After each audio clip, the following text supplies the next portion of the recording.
they had three major policies that were going to be followed. First, Lucifer says, we have to make sure that people, humans, get to believe that Satan and his angels do not really exist. You know, Roger, that's interesting because a recent research study report that I read indicated that in a national survey, I believe it's over 75% of people do not really believe in a real tangible devil. But there is one. Oh, yeah. Oh, the next thing, the three parts policy that they had adopted there, the second one was to find a way of being able to get total control of people's minds. And that would be done by taking hypnotism out of the realm of the occult and introduce it as a new science for the benefit of mankind. They felt that by taking hypnotism out of the realm of the occult and introducing it as a new science for the benefit of mankind, they could then use people of great renown, educators, people of capacity, that would do great things, such as supposedly regress people in time to former lives.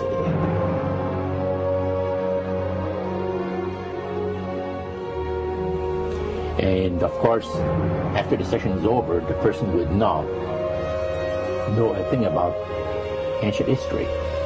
And the person she or he has talked about performing, certain deeds, we'll say, 3,000 or 4,000 years ago.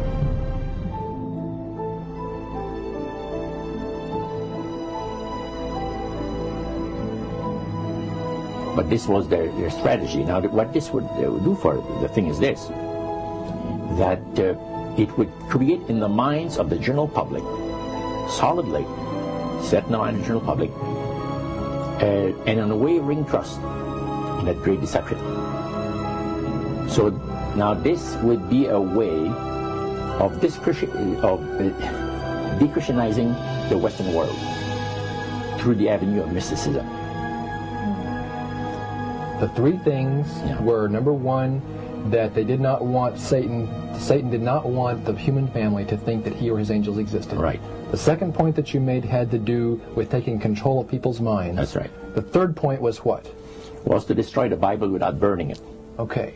See? And what was his strategy on that? On that, it was very interesting. Because after the Great General Council, it was decided that Satan would tutor Charles Darwin personally in setting up the principles of his theories of evolution. He was tutored by Lucifer himself, fallen Lucifer. And at that time, it was understood, Satan and his spirit counselors understood, that if a person was led to believe in the theory of evolution, it would, in his life, destroy completely the creation week of the Bible, the fall of man, and the plan of redemption. It would do away with it.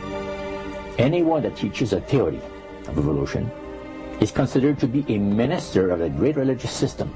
And he said that every teacher of that theory is recognized by the spirits as a person of great value and receives a very special unction from Satan himself, giving great power to induce spiritual blindness, to convince and convert. Three capacities.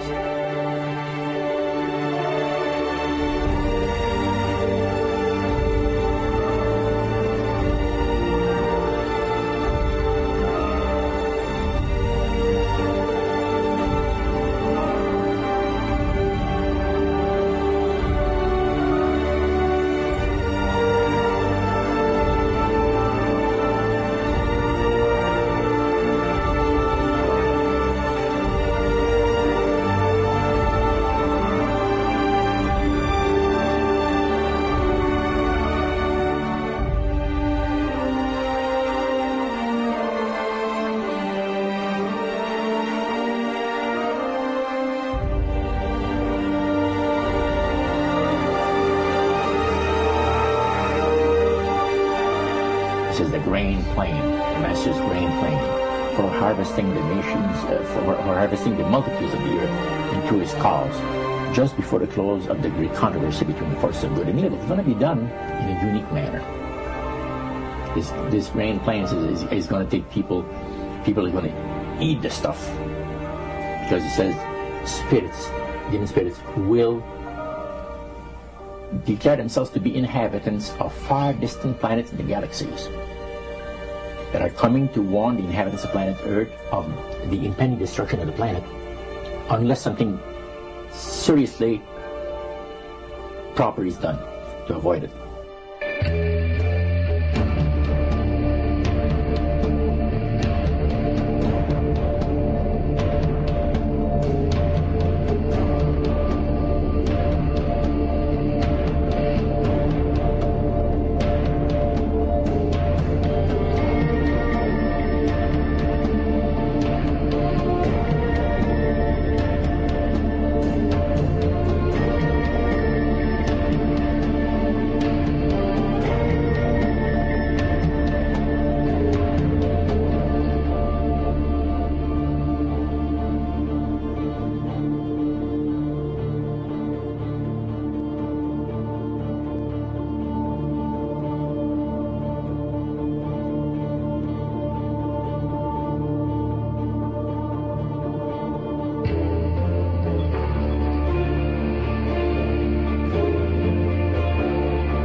Metaphor. If you think about Aladdin and his lamp, you've probably heard of that one.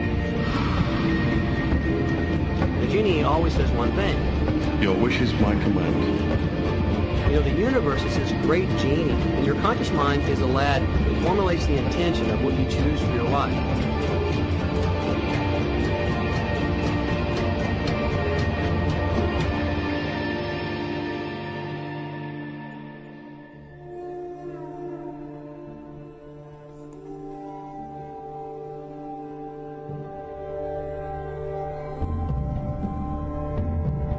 At the very heart and core of all these secret societies lurks the Kabbalah. It is a method of encoding information through a system of mathematics and numbers. These people that belong to the secret societies never dared to write down in any language what they knew, what it was that they were guarding, because then someone could steal it and then the secret would be out. So they took this knowledge and they made it occult through a system of encoding, encryption, one of which is mathematics, numbers. Another is architecture. Everybody wonder, why do they have a fraternal organization called the Freemasons? Aren't those the guys that build walls? You bet they do.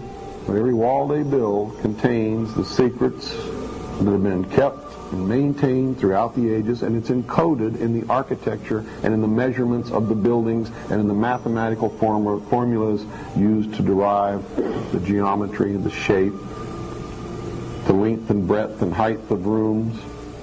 It's all encoded there.